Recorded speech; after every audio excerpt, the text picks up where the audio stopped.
Yung mga ka-RDT, mga master, mga roots, bago na kumpisahan ang ating tutorial sa DIY, gumagawa kayo ng talan.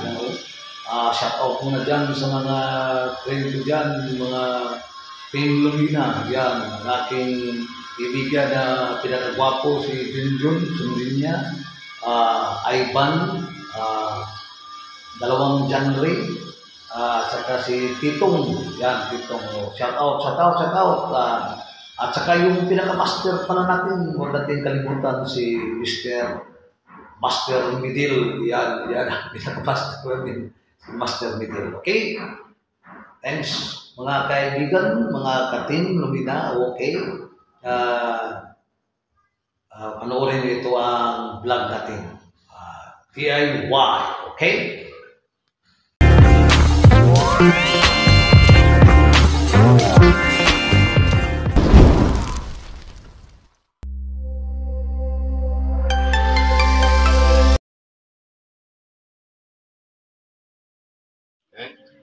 Hello mga lods, mga master, mga ka-idol. Ito, maggagawa naman tayo ng DIY na ito, tangke ng priyon natin, lagayan ng priyon, pero gawin iting kalan.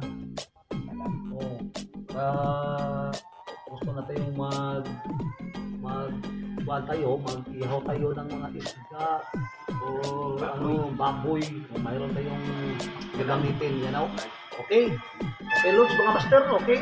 Panoorin nyo ang ating DIY ito.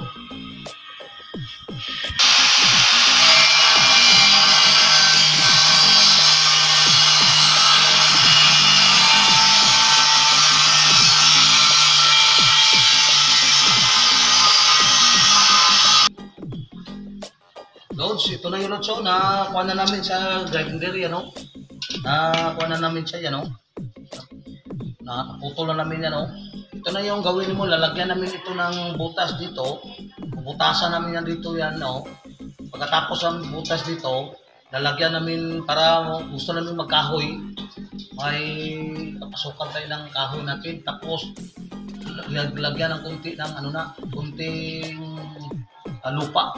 Lagyan natin kunting lupa. Yan. DIY na itong kuha natin to. Ready na ito, Lord, sa magkinasal tayo, mag-ihaw.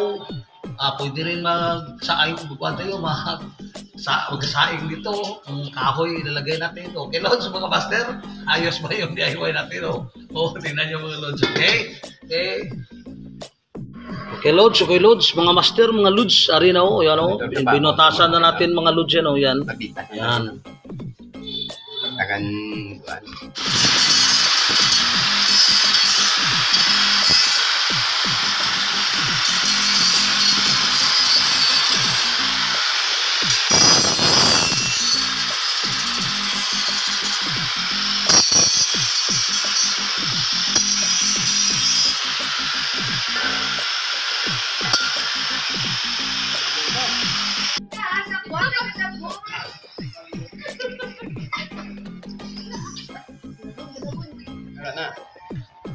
DIY, yan wow.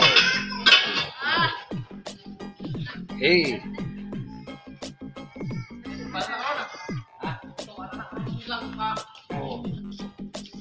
may balingon to, tagni vlog tayo.